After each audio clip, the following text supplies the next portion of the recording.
Hello, welcome back to the channel, and this is a channel where we give you reviews, playthroughs, unboxings, but today we're going to be getting closer to the conclusion of our top 100 board games of all time. This is number 20 down to number 11. This is where things start getting really exciting. I know it probably don't feel like it at the moment because of my droning voice. There's some really cracking games in this segment of the list, so don't die on me and keep watching. And if you ain't subscribed already, then do so, hit the like button, all that crap, and we'll see you after this.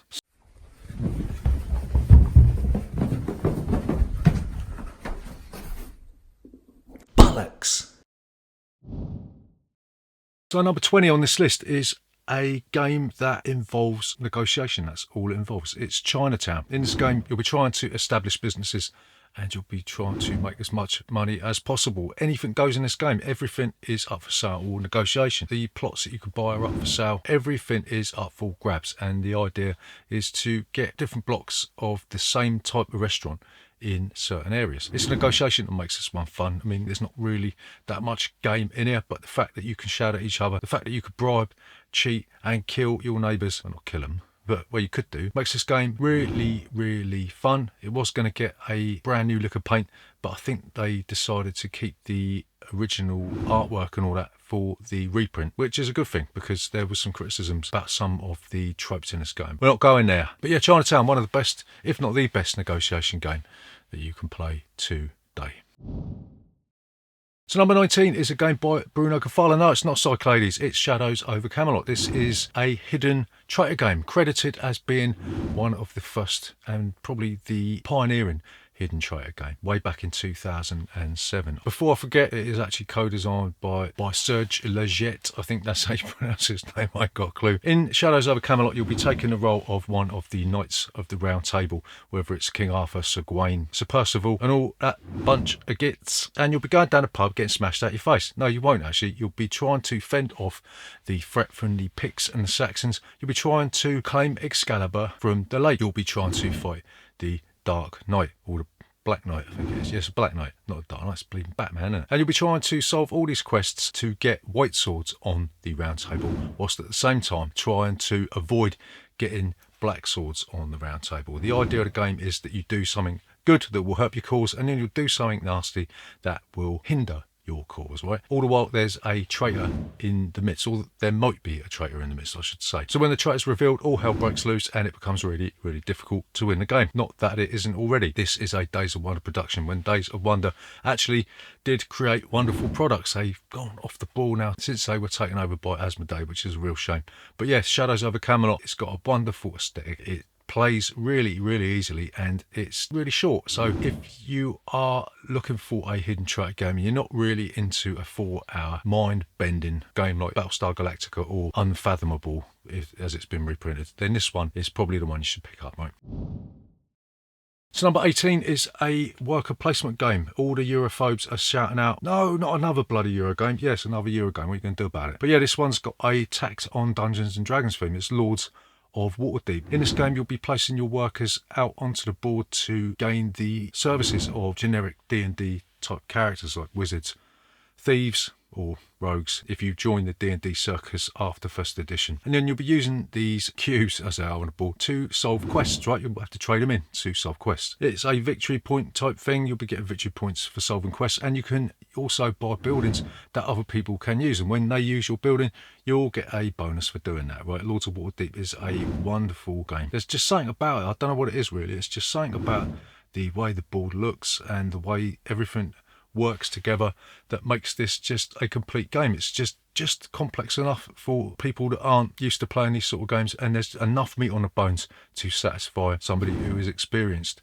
with more complex games. Yeah, don't worry about the D&D theme. It makes absolutely no difference. There's nothing really in here that really sort of links it with a role-playing game. But yeah, as a standalone worker placement game, Lords of Waterdeep is one of our favourite, and we've been playing it for donkey's years, right? Love it. Number 17 is a game by Stefan Feld. It's Castles of Burgundy. This game looks like it fell out of a donkey's arse. It looks complete crap. This is the first edition of this, and it was really cheap back in the day. I think it's about 16 quid, and it looks like it. It's since been revamped into a much more expensive edition. We don't buy games that we already own, so we didn't bother with that. But yeah, Castles of Burgundy is sort of like a semi-dice chucking game. You'll be throwing a couple of dice and you'll be taking actions based on that die. You might want to put tiles into your estate, whether it's rearing sheep, right, or chickens, or any other type of animal that you would find in one of them dodgy movies. Not that I've seen any of those dodgy movies. You might want to ship goods off to the far off markets way over yonder in Leighton Buzzard, or you might want to bet on building loads of buildings that will give you loads of special abilities, right? Yeah, Castles of Burgundy, whilst it looks like complete and utter dog shit, it's a well-oiled machine, right? It's one of these sort of Feldian point salad, I guess. Loads of different ways of getting points on offer, and the way you win this game is to find the most efficient way possible, right? It's been copied time and time again by Feld himself. I mean, Carpe Diem, it feels a lot like this type of game, yeah? But that doesn't mean that Castles of Burgundy isn't a fantastic game. It only plays up to 4, which is another bummer. I'd like it to play a few more players than that. There's no reason why it couldn't do that. But yeah, Castles of Burgundy, as themeless as you can get, it's a game that we will continue to play again and again and again and again. And I've got to stop saying again, but I'm going to say again one more time, again. Number 16 on this list is another game by Mac Gertz. This is one that doesn't smell like old person's armchair. It's Concordia. This is a game where you'll be placing your workers out on a map, whether it be a map of Greece or Britain or any other type of mid-European country, right? Your workers come in 2 flavours. You've got the land meeples and then you've got the sea meeples, and you'll be trying to take control of these locations that will produce resources that you'll be able to trade in to get personalities. These personalities come in the form of cards. You'll be playing a card and taking an action. That's how simple this game is. The way that you score points in this game is a little bit complicated for new players, because you'll be trying to collect these personalities, and on these personalities they'll have a deity that they will worship, right? And you'll be trying to collect sets of these deities, and the deities will have a victory point triggering mechanism on them. Like, you might have to have so many brick cities, or you might have to have all of your meeples out on the board, right? It's a very, very simple game. It's one of them games that acts like a sort of a flow chart. You'll be starting off at a central point and you'll be branching out, and the game will get more and more complex and more open as it progresses, right? There's loads of different maps for this, so it's never ever going to be boring. There's so much to explore. There's so many strategies to take into account, because you've got the Salsa expansion and then you've got the Venus expansion, which lets you play with teams, right? This is a massive game. It's a game that will stay in our collection. We're never ever getting rid of Concordia, because every time we play it, it's different. The core mechanisms and the core strategies remain the same. It's just a matter of tweaking them to the maps and the people that you're playing with, right? So yes, one of the best Euro games ever made. So again, if you're not really into these sort of place a token on a map and move it around, then it's not really going to excite you. Maybe you should take a punt on it, because it's fantastic. So number 15 is a game called Trois. It's another game driven by dice, and it's another Euro game where you'll be rolling dice and you'll be putting them in the centre of the board, and this becomes a communal type of dice pool. You'll be using these dice to place different workers out on the board, and you'll also be trying to combat different threats that occur at the bottom of the board. You might have these marauders that will come in and try and do you over. You might want to place some workers into the bishopric so that you can get points there, and you'll be trying to entice a variety of different people to come in and help you out, right? There's also an expansion for this called the Ladies of Trois, so that allows you to visit the ramparts around the board and do stuff there, and it adds more characters, right? Again, this sort of borrows from the aesthetic of Orleans, where you've got that pre-caffeine type of artwork, you know, the sort of Bayeux tapestry type thing going on, and it works really well. This game divides opinions. Some people love it, some people hate it. We love it. If you like these sort of Castles of Burgundy Euros, then this is definitely one that you should check out, because it's definitely one of the best. Okay, we're getting silly now, because this is the 3rd Euro game in succession, right? This is a game that didn't start the worker placement genre, but it's credited as making it popular. It's Caylus. The central mechanism of Caylus is that there's a pathway going up towards the castle, right? And there'll be a bailiff and a provost mooching about on the pathway, trying to mess with your plans, right? You'll be building buildings along the pathway, and then you'll be placing your workers out on the board and taking the different actions on the different spaces, right? Anything that's to the one of the sides of the provost will be inactive, and you'll be using these buildings to help you construct the castle of Caylus, I think it's called. well, I'd be very surprised if it wasn't called a Castle of Caylus, because the fucking game's called Caylus, isn't it? So you'd be helping the king, that grumpy king, to build the castle to get points, right? I don't know, there's just something about Caylus that we really like. I think a lot of people think this has been superseded, and there's this misconception that it's a really complex game, but it's not. There's a wealth of different buildings to use. Again, with a lot of these Euro games, there's a lot of variety and there's a lot of strategy involved, and we just generally like Caylus. It's a wonderful Euro worker placement game that's that's this allure, probably because it started in motion the slew of other copycat Euros that came after it. So number 4 on this list is a game that we've only just got recently, but we really like it. It's called Space Base. This game doesn't really have a theme. It's about getting different spaceships to dock in your space base, right? But you could throw that theme out the window, because essentially what you'll be doing, you'll be rolling dice and then you'll be activating ships that will give you a reward, right? Depending on what ship activates, everybody will get a reward. Like in games like Puerto Rico, person whose turn it is will get a better reward, and then everyone else will get a weaker reward based on cards they've already played into their tableau, right? It's also borrows from Settlers of Catan, where you'll be rolling dice to get resources or rewards in this particular game, right? So there's elements of other games in this, and I think that's why we're enamoured by this game, because there's hints of other favourites of ours in this one. And the fact that you're getting something all the time, even when it's not your turn, means that you're constantly engaged. You're constantly thinking, am I going to get something decent this round? And sometimes, even when it's not your go, the reward that are on offer are better than the rewards you might get had it been your turn anyway, right? So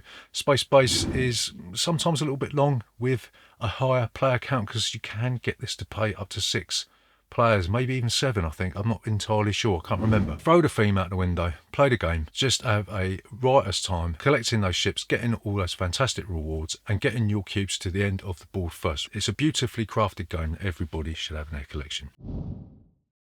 So number 12 on this list is a game that's made out of beer mats. It's Skull and Roses, or Skull as it is called today. In this game, you will be placing a beer mat in front of you face down, and it might have a skull on it and might have a rose on it. You'll all do this once, and then you will start to open the bid, and you'll be claiming that you can turn over a certain amount of beer mats, starting with your own, and not reveal a skull, right? You'll go around the table, everyone will either increase the bid or they will pass. When there's the last person standing, they will have to make good on their promise. Starting with the Seltzer, flip over the beer mats, and you'll try not to reveal a skull. If you put a skull in front of yourself to try and trap other players, then you're going to screw up on the first hurdle, right? But then you have to go around the table and try and deduce who's going to try and stitch you up and who isn't, right? This is the best example of what's called a meta game, right? Because after a couple of rounds of this, you'll be thinking, is Uncle Derek going to stitch me up like he did last round, or is he going to sort of play it safe? Is he going to bluff me this round, or is he going to double bluff me this round? All the while, Aunt Mabel over there is thinking, Derek's going to do this and I'm going to do this. So there's this guessing and second guessing. You'll start to judge people's character on this based on their actions in the game and also out of the game, what you know about them, right? So yeah, it's a cheapest chips game. You could just go down the pub and play this with beer mats if you wanted, and you can combine 2 sets of this to make it a 12-player game, right? So it makes it a great party game. It's just a general all-round cheap and cheerful game, yeah. So number 11 on this list is a game by Paolo Mori, and we're going to wrap this segment up with this game. It's called Dogs of War. In this game, you'll be acting on behalf of royal houses, taking control of their military objectives. You'll be hiring different army members to send out into battle, and you'll be collecting rewards on the board when you place commanders out on the board, right? Each faction has a different special ability, a game-breaking special ability that everybody wishes they had, and you'll be trying to increase the influence over the different houses, right?